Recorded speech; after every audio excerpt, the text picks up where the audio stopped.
So today's video is a little bit different to what I usually do on the channel. In today's video, me and GhostRobo, another amazing content creator and also a huge fan of the Plants vs Zombies franchise, got together and did a discussion on 5 things we want to discuss about Plants vs Zombies, whether it be balancing changes or monetization. So that's what we're going to be discussing in today's video. I do want to say, make sure you go and subscribe to GhostRobo if you haven't already. His link's down in the description. Go check him out. He does a lot of PvZ content, and he's done YouTube a lot longer than me, and is a major fan of the Plants vs Zombies series. So make sure you guys do go check him out. And also, once you watch this video, let me know your thoughts on Plants vs Zombies Battle for Neighborville in the comment section down below, and let us know what you think about what we discuss in today's video. But nonetheless, hopefully you do enjoy today's video, so let's get into it.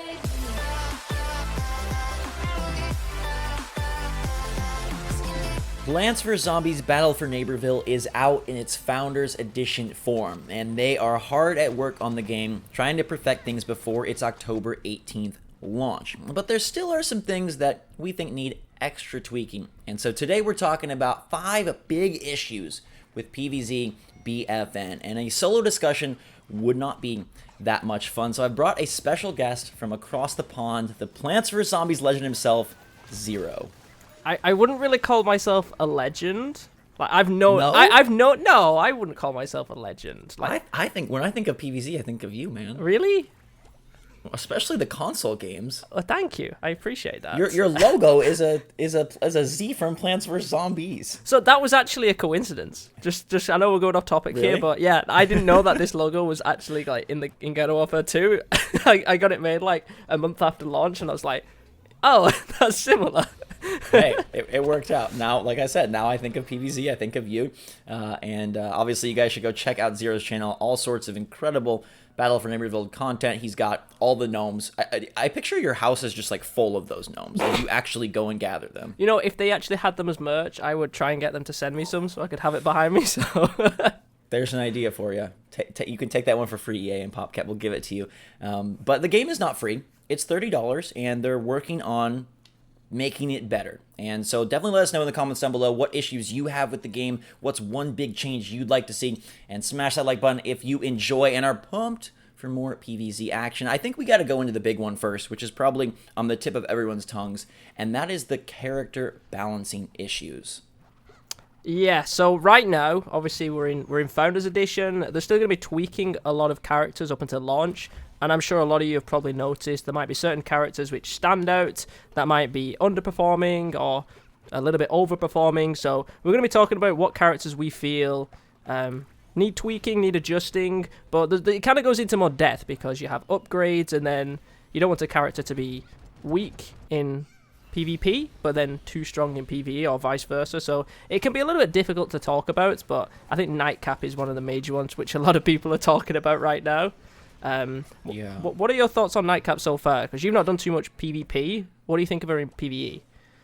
Well, I think you made a really good point when we were planning the video, saying like because they don't have variants, like the classes themselves have to be so ultra balanced because they kind of have like one shot, right? You got to make sure that these are right. And I am surprised by how many people use Nightcap in PvP. Now on the PvE side of things, I don't think Nightcap is all that grand at all. But no, she's not that good. Let's be like she's okay, but I wouldn't say she's my go-to character for PvE. But in PvP, yeah, she's definitely up there as one of the most powerful ones with damage, and her abilities making her go invisible just makes her so strong against other players.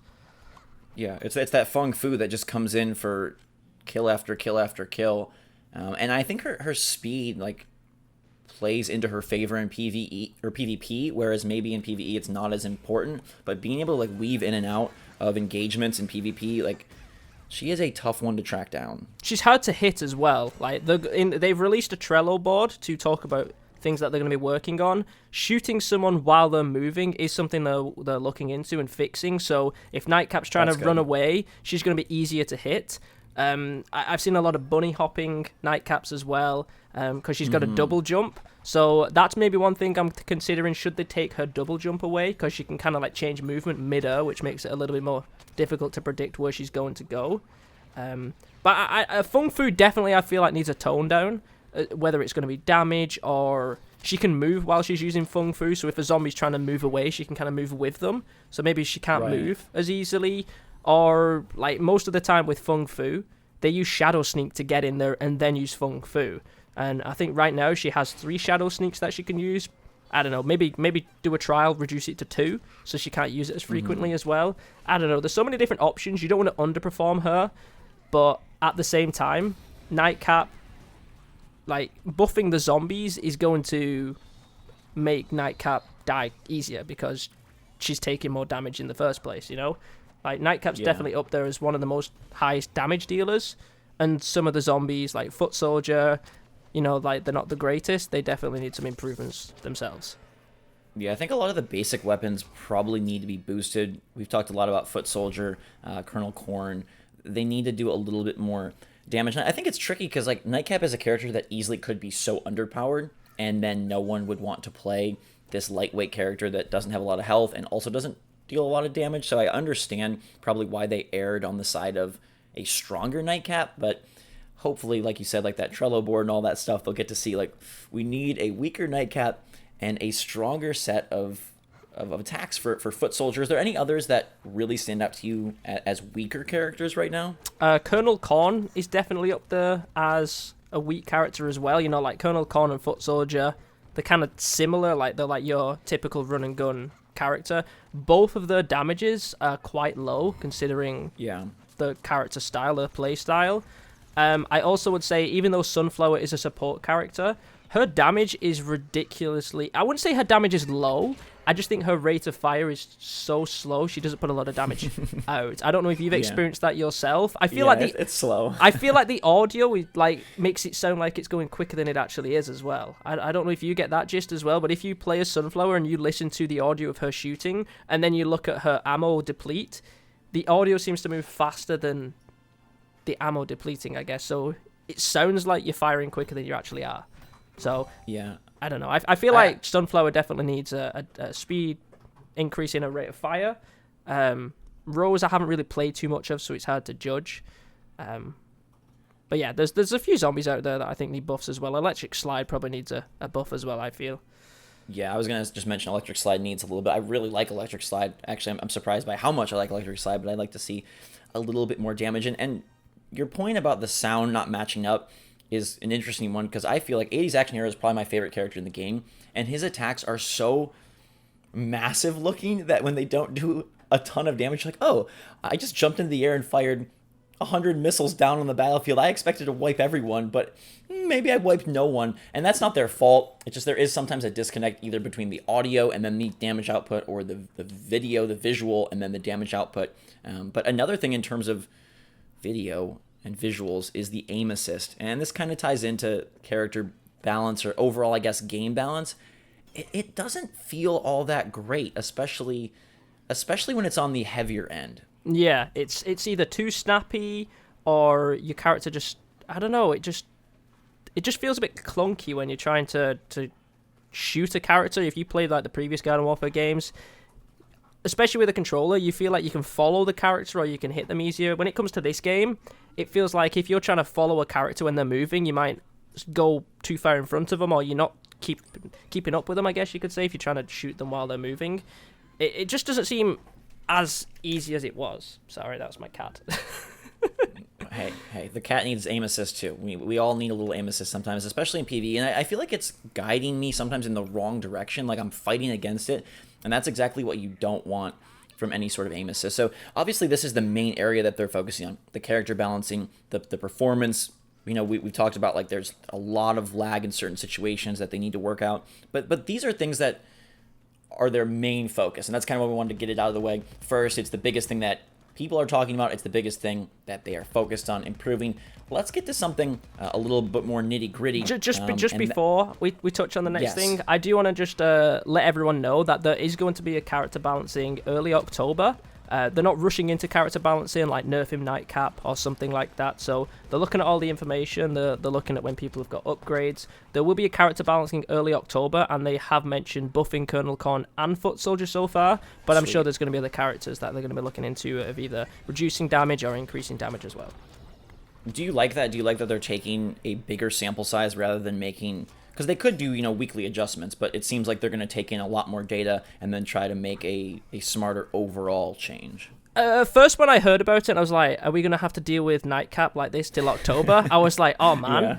But then, since Team Vanquish has come out, I feel like Nightcap isn't as strong in Team Vanquish as she is in Turf Takeover. I don't know, that just might be my opinion, so I don't know if it's just more objective-based game mode, she's a bit stronger, or people are adapting to Nightcap now. Obviously, people are getting upgrades on their characters, so apparently 80's Action Hero gets really good with some upgrades, so, yeah. Like maybe Nightcap's upgrades aren't as significant, so even though she starts out really strong at the start, with the upgrades, the other characters catch up a little bit. That's why they're not rushing into it, because you don't want to nerf Nightcap, and then later on, they realize that, but this zombie, when he gets his upgrades, he's just on par with what Nightcap was before. So we don't want to rush into things. And they actually said Team Vanquish is the best game mode to get overall information from, because it's just a straight... They said like Team Vanquish is the best mode to get overall data from for character balancing. Yeah. Well, let's go into character-specific perks, because this is obviously... It's a major part of Battle for Neighborville. It's a major change from Garden Warfare, removing the variants and giving us this perk and ability system here. Spending your 7 points sometimes, though, feels a little repetitive, because especially early on, there isn't a whole lot of variety between the different classes. Most characters do have the same perks. Like the support characters can revive while using abilities and things like that, but there isn't too many perks unique to that specific character until you get to later down the road, or with some of the abilities. But even then, like, I'm not saying that we need something that's just as significant as variants in the game. Like, I don't think we're going to get a fire upgrade for the pea shooter or an ice upgrade for the pea shooter, but I feel like we should get some upgrades that you can put on that character and it doesn't feel like the normal pea shooter. Like, like you can put that perk on, it feels like a different, not necessarily like just a totally new character, but it feels like it's making a huge difference. And that's why you should use that perk.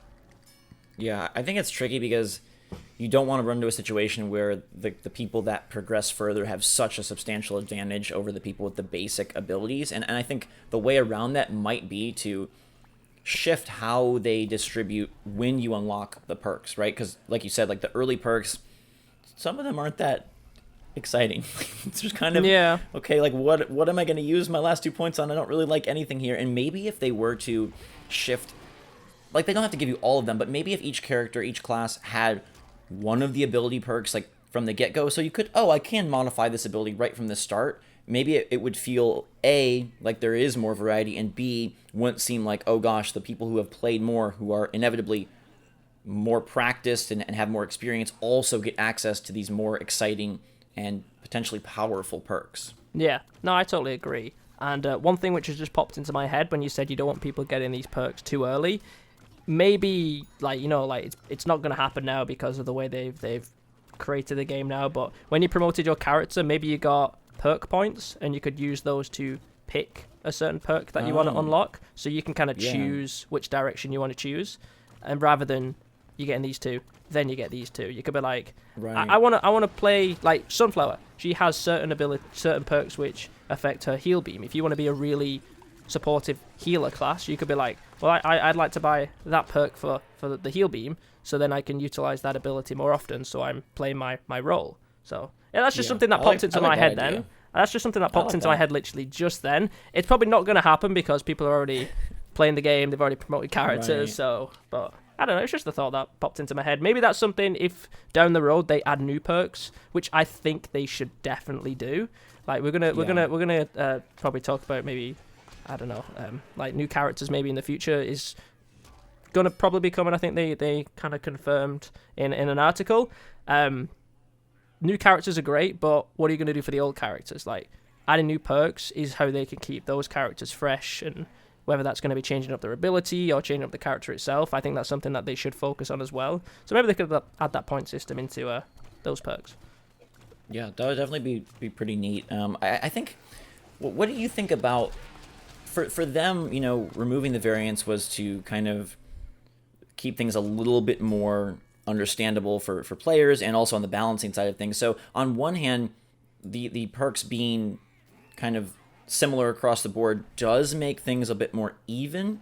versus, hey, if every character had all different perks, all different abilities, well, now you're walking into a world once again where there's just so much incredible variety. You have this pea shooter that basically is a variant. So I think it's a tough balance, but you're saying that you don't like that all the characters basically have, at least initially, the same options, the same loadout, because is it because like sometimes it doesn't fit, like you don't really need like this type of perk for this type of class? Well, I mean, like Rose has a perk which allows her to I think like she can use her abilities more frequently or something like that when she revives a teammate, but she isn't she's not the reviving class. So even though she's support, it kind of doesn't make sense for her to get a few perks that buff reviving, because that's not what her major focus is.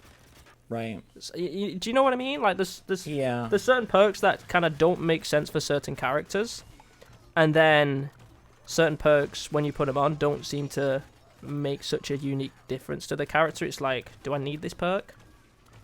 So like, yeah, I would say like, for me right now, I can see the majority of the time, if I had every perk unlocked, I would probably see myself leaning more towards the perks that affect abilities rather than just the character themselves, because I feel like they make more of a difference than just the normal perks themselves. Right. Well, for me, like, what made Variant so special was that the character did feel so different, and it was instantly recognizable, not only visually but in your playstyle, like how it impacted, you know, your round or you know what you were doing. And it's very tough for me to tell, like, oh, did I actually reload faster? Oh, did I actually revive faster? Yeah. It's much more nuanced, little, you know, it's a numbers game, which is fine because that's done in many other multiplayer shooters. I just think given the past history that PvZ has, we're expecting like, oh, if I'm going to put a perk on, I better notice it, and that's where those ability-specific perks, I think, are more fun. Yeah, like there's one perk for Super Brains which allows him to have a 4th punch in his combo. That's a perk that's great. You notice that straight away. You can punch 4 times before you need to like get that first punch in again. So like perks like that, you notice it straight away. And then yeah, like you said, where perks might allow you to, I can't remember all of them off the top of my head, but like maybe revive a little bit quicker or something like that. Like you don't notice it as much. Whereas perks like the Super Brains one, that's something that you put on, you know, instantly, and perks like that can make like a big difference and make them interesting and valuable, I guess you could say. It's adding value to the perks. Like you want every perk to have its own value and not have some perks that are just useless that no one's ever going to use.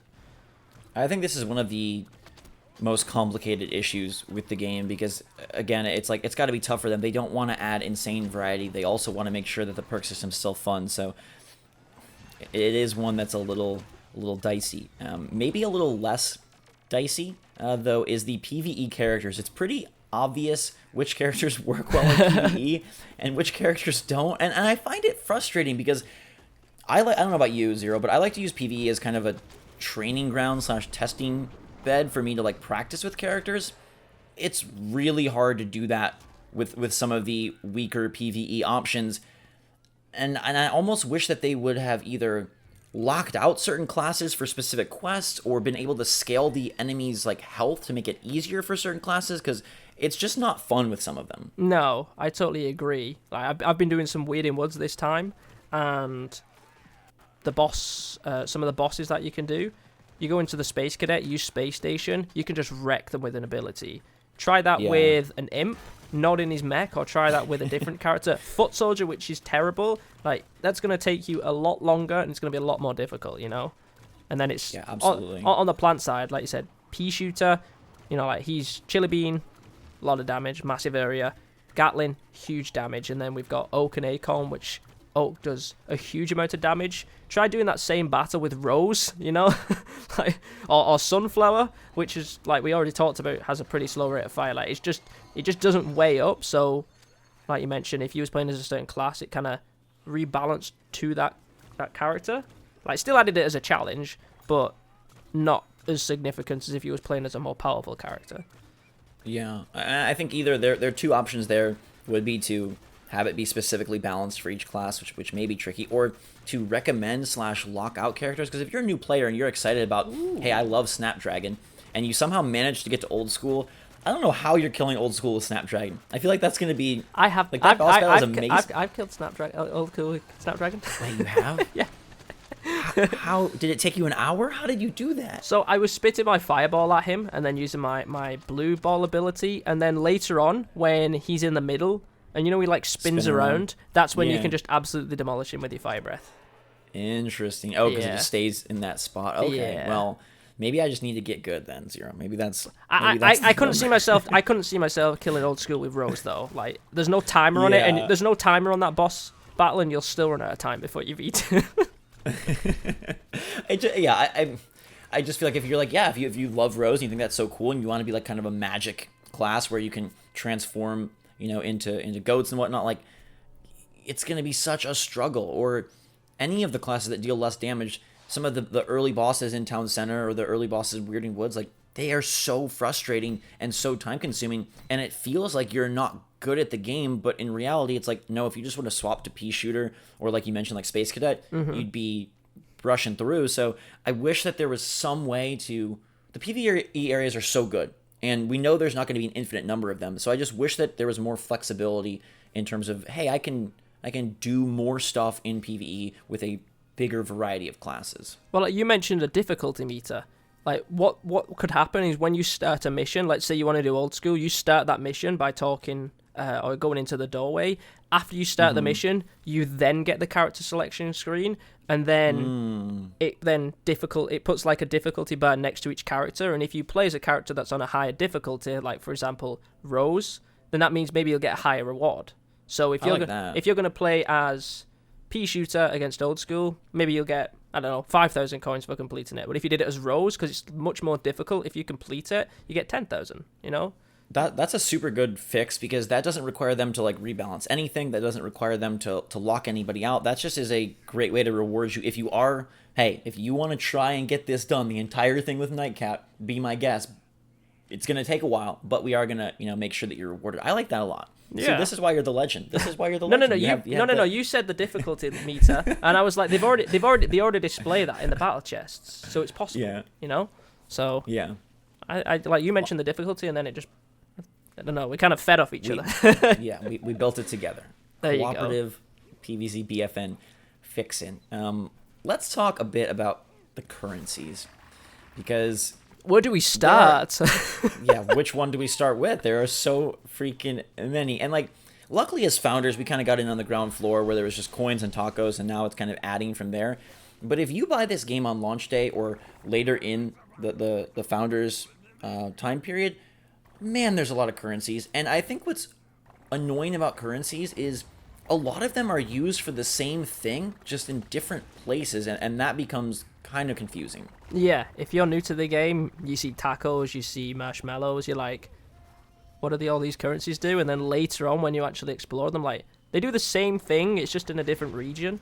And then you've got so many more currencies on top of that. You've got you've got coins, you've got rainbow stars, It just, it becomes so much. Like you said, as a founder, you came into the game, it was coins and tacos. And then next week, it's marshmallows.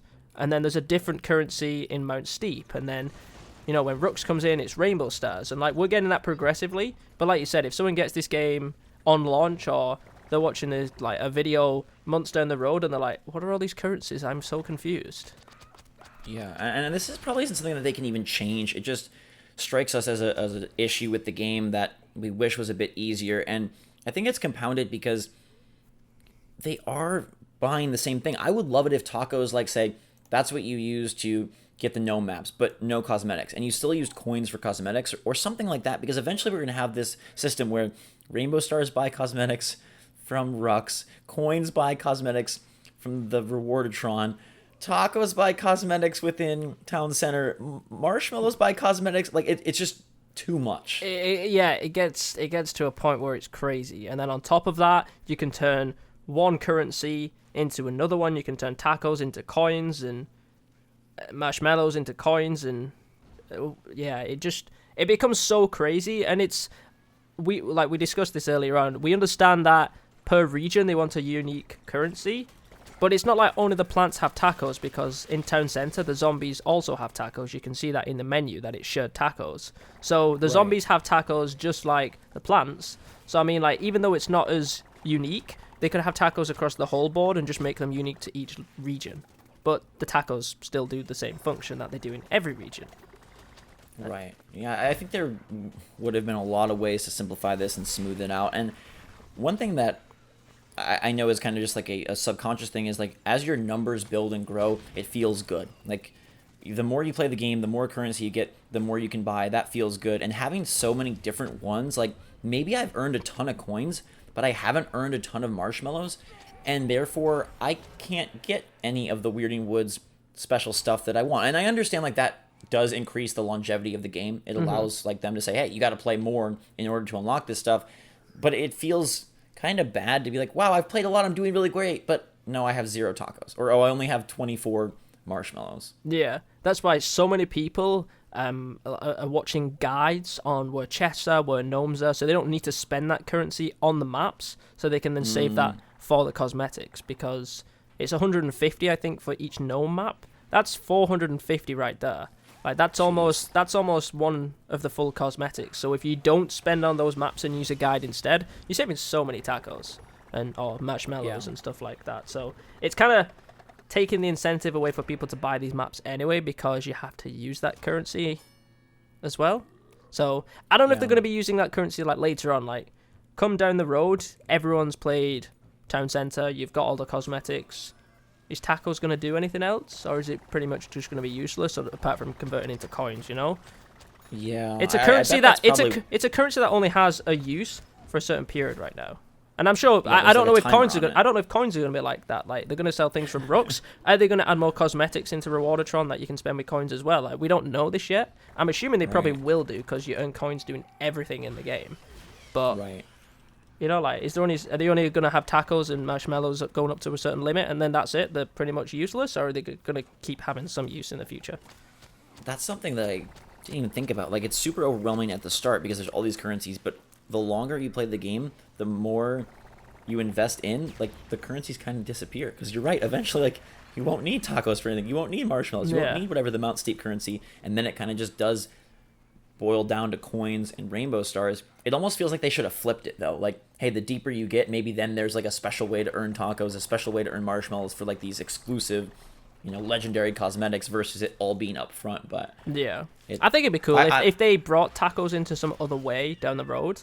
This could be something they're thinking about. But then, I don't know, let's say instead of it being tacos that you would spend on cosmetics in Town Center, they do some other way that you can spend the tacos, so that's kind of getting people to go back into Town Center and play it to get that currency. I don't know if that's their plan or not, but it'd be a good way to reuse the PvE areas, because once you beat the quest and the boss and collect all the gnomes, like definitely, because those PvE areas are massive, and I think they're amazing. Like comparing Garden Warfare 2 in their kind of like campaign to this, like this game has so much content. Like I was so happy when I saw all of it, and I love it. Like we've still got the Zombie Town Center. We've still got Mount Steep to go right now. I've still not even finished Weirding Woods and everything like that, and I've played a ton of the game. But I would have bought this game just for the single player, never mind without multiplayer, especially for $30. But, you know, it's just, like, are they going to do anything to get us going back into those regions, or is it going to be once we've done it, we're done, you know?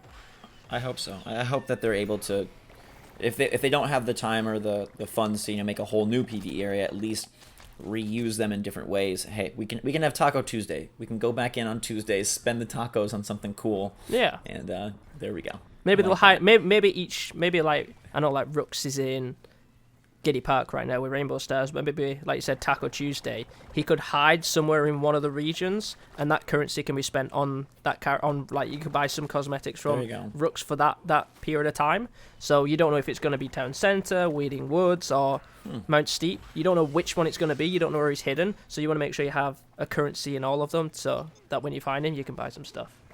Yeah, he like appears on a weekly basis somewhere different, so you got to be ready.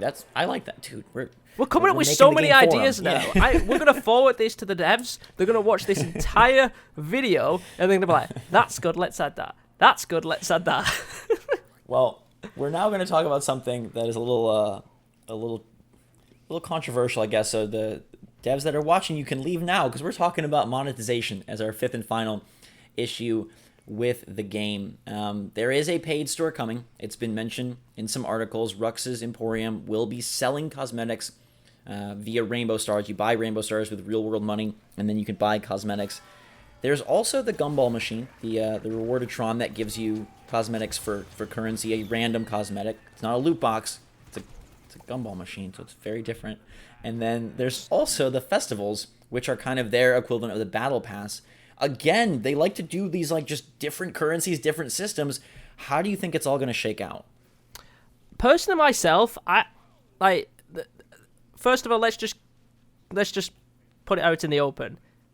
We knew there was going to be microtransactions in the game anyway. If you was thinking that it was going to be launched or there was never going to be microtransactions in this game, then you're silly, because it's in pretty much most games now, especially if it's a multiplayer game and not a single player game where they can like charge DLC. So we knew that was going to happen. Personally, as far as festivals go, I'm actually really happy with the direction they've taken. And the reason for that is they don't give you a paid version and a free version. It's just a free version. And you can unlock everything in that festival without paying a penny if you're a dedicated fan, which I think is great. But then also on top of that, they're giving you the option, even though it's probably not huge amounts, you can earn the premium currency, which is Rainbow Stars, to buy things from Rooks. You can get those rewards in the festivals and also with weekly challenges, which I also like as well. So yes, there's a premium store from Rooks, and a lot of people are going to be like, I'm not going to buy cosmetics, you know, like, I don't want to pay cosmetics. That's fine. It's cosmetic only. You don't need to buy anything, because there's already amazing costumes in the game now, and you'll also be able to get amazing cosmetics. Hopefully, you'll still get some amazing cosmetics, and they're not going to save them all from Rooks in the festival as well. So you've still got multiple different ways that you can earn cosmetics and look amazing in the game, and then the premium store's an added bonus if you want to spend any money on something. But I do like the fact that they give you the option to at least earn some of that currency without needing to pay as well, even though it's probably not a significant amount. You can save it up and then get a costume or a cosmetic that you like. Whereas other games literally just, you have to pay and that's it. Like, some games do that. At least this game is giving you the opportunity to work hard and then earn that currency a different way. But oh yeah, I think the free festivals is like a huge deal. I mean, because they easily could have charged for that. They easily could have made that their way to earn. They could have split it. They could have had a free version and a paid version, and obviously have most of the good stuff on the paid version. But they've not done that. They've done it so it's free for everybody. Come to the end of the month, if you haven't unlocked everything you want to, you can use Rainbow Stars to kind of pay. You don't have to, but the option's there. But if you're a hardcore player, you can unlock everything if you want to. You don't need to pay anything, which I think is great, you know? Yeah, well, I think it's important to remember, like, obviously monetization, microtransactions, all of that is always scary, and EA is scary sometimes, but I think the PopCap people and the team behind Garden Warfare 1 and 2, they've always been so player-focused, so player-centric, so fan-base-centric, that I'm not that worried that this is going to be, like, some crazy debacle. I'm not worried that, like, oh, the free festival is going to have these really junky costumes, and all the super fun stuff is behind, you know, Rux's paywall. I don't think they would do that. We obviously haven't seen what the rewards are for the festival. We haven't seen what the payable costumes are in Rux's Emporium. But just the way you're kind of describing it, like, hey, you can still earn Rainbow Stars via weekly challenges. You can even earn Rainbow Stars in the free festival. Like, it seems like it is a very friendly system that isn't trying to milk money out of you, but just more as an option rather than like a requirement. Yeah, like I'm gonna buy costumes. I know I'm gonna buy costumes now if I like them. I know I'm not gonna be like, I'm not buying a costume. I was like that with Fortnite at first, and then ended up spending so much money on the game because I like the skins. I bought them, but I'm probably gonna be the same with PvZ. I'm not saying everybody else is gonna be like that. Maybe, I don't know, there's one skin in the entire lifetime of PvZ that you really love, and let's say it costs X amount of money, and you want to buy that. If like 10,000 people also do that in the lifetime of PvZ, that's a lot of money right there, which they can use to fund more updates, more characters, which they have said that's what they're planning on using this money for. So, like, they're planning on supporting this game. Yeah, they're planning on supporting this game for a long time. So, like, probably be new maps, maybe new game modes, new cosmetics, and, of course, new character classes, because obviously there's no variants in the game. They're planning on adding new classes instead. That's the direction they're going to be taking. So, they're not just going to be taking this money and doing nothing with it. They're using this method to make the game last longer and be supported for longer, because the previous games, they've supported them for a year, so I'm hoping they'll support this for much longer if the Rooks and festivals end up being successful. Yeah, I think, I don't know, it's easy to get very negative about microtransactions and stuff, but given the history, I mean, they could screw it up, I guess, but I think my faith is in them to do it right. I will say, just for all those of you out there that miss sticker packs, that I do still miss sticker packs, but like I'll share this with you. I talked about it in a previous video. Like, I've come to the realization that sticker packs don't work without variants. So sticker packs that just were for like random cosmetics would be pretty annoying. So I understand. Like, I've come to terms with they're not coming back and they're gone, and I get it, and it's okay. But just want to give a little shout out to them, because I do miss that fun. No, I totally get that. Like, sticker packs were great. There was just so much filler in them, wasn't there? There was so much bling, like, especially in PvZ, there was silver, diamond, gold, gem, of things that you don't care about, you know? At least, like, now it's 30,000 for one cosmetic, and yeah, it's not a sticker pack, but each cosmetic is unique. It has its own, like, little value to it, so you can kind of customize it differently. So yeah, it's expensive, but I feel like coins aren't too difficult to earn in this game now as well. In the PvE region, it's very easy to earn a lot of coins. Mm-hmm. But they're still tweaking multiplayer as well. So coin totals and stuff, yeah. I wish that there was one more rewardatron, like a bigger rewardatron. Like, I understand this does start drifting. Well, or something where, like, hey, and I know it's dicey because they don't want to do loot boxes, they don't want to do gambling, but like, okay, this one is a random item for 30,000, and this one for 100,000 is, you know, the rarity is at least this level, just so it wasn't. So it gives you a higher chance of getting the like really rare items. If you have the currency, you have the option to spend like more on it, you know. Right. So it doesn't have to be. I don't know. To me, like, what is the difference between rewardatron and a sticker pack in terms of like the loot box element? I guess I wouldn't really say there's much difference between them. Right, It's still random. Right. I get that. Like, a sticker pack and the rewardatron, it's still a random thing. You're still paying X amount of coins to get a random item or a random number of items with sticker packs. It's just, I guess they're removing the filler and they're trying to put more value into each cosmetic, which is why you want to get one. Which is great. I just think, like, if the goal, if the reason that they don't have anything like that is because they don't want any sort of loot boxes, well, then you should get rid of the rewardatron as well. But since you're going to have rewardatron, then at least give us one that offers, hey, I can spend 100,000 coins and at least get something of, like I said, like X rarity. I think that would be so much more rewarding. I don't know what the numbers are like behind the scenes. I don't know if you spent X number of coins, they kind of lean things in your favor, but it would be really annoying to spend like 3 million coins and all you got was a whole bunch of common. And, you know, apparently, I think apparently legendaries are actually not too difficult to get this time. Like, no. I've seen a lot of people get a lot of super rares. I've spent what, 3 million coins so far. I think I've had like 4 or 5 legendary hats so far. So it doesn't seem too bad. On at least getting them, because considering 3 million coins is how many times is that spending on the? I think that might be like 100 goes. Yeah, so, 100, I think. So let's say 6 out. It's a lot of them, but I mean, if you're getting a legendary, like 6 out of 100, that's pretty solid. It's not too bad considering like some costumes in this game. I got a sunflower costume today. I think it's the one that makes her pink. That's one of my favorite sunflower costumes, and it's a common. Like, the rarity doesn't necessarily mean that it's a better costume because it's personal preference. There's a nightcap costume which is common and she's green. I think that's one of her best ones as well. Like, I love the ones that just change the color of the plants. So it's a personal preference and along that lines as well, you know.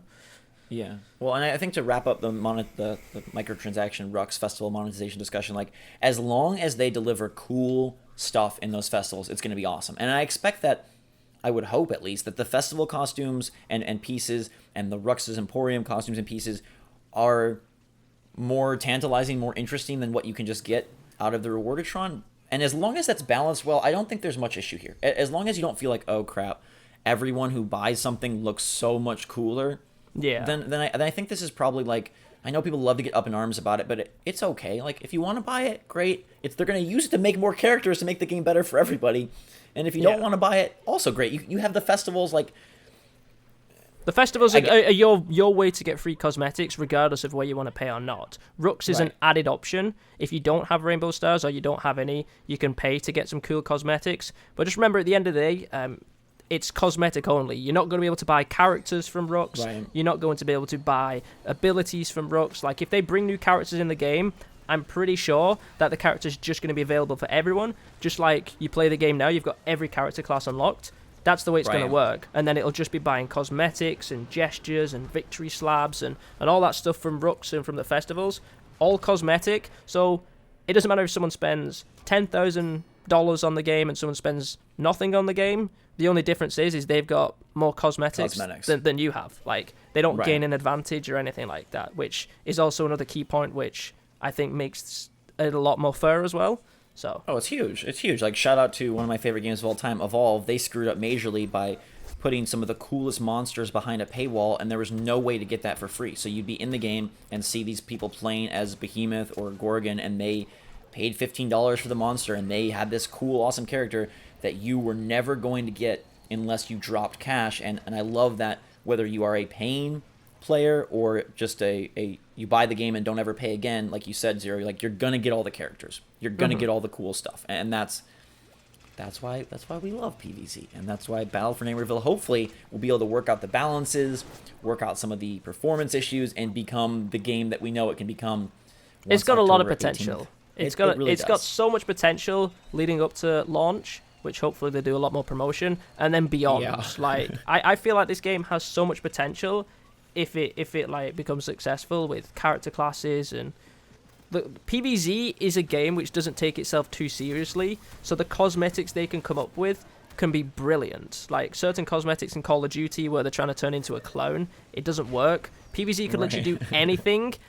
It doesn't matter if it's stupid or silly, it just would work. Like, they could do anything they want to, and they can just be so creative with costumes. I have a feeling they're going to come up with some really cool stuff. Absolutely. Especially if it's themed, like Halloween, Easter, Christmas. They could come up with so many cool things. New Year's, yeah, we can have countdown costumes. I want a New Year's like Eve ball that actually like drops and raises on one of the characters' head.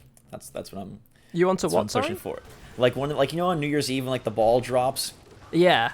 Like, I want a character that has like a hat with like the ball slowly dropping and then like some sort of explosion.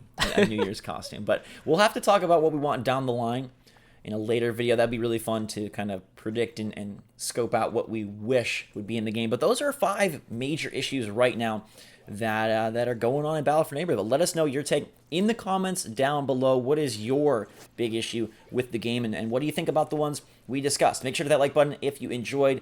Make sure to go subscribe to Zero. I'm still going to call you the PvZ legend. I'm sorry. That's how I view you. Well, when I just remember, when I was like starting off Garden Warfare and that, you was this massive channel, and it was like you and Game Riot all doing like Garden Ops together, and it was like, you guys are cool.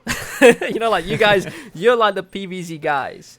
And then, like, I guess PvZ was my main focus that I've focused on for a good few years, so I've got known for it more than any other game. For sure. So I appreciate it, man.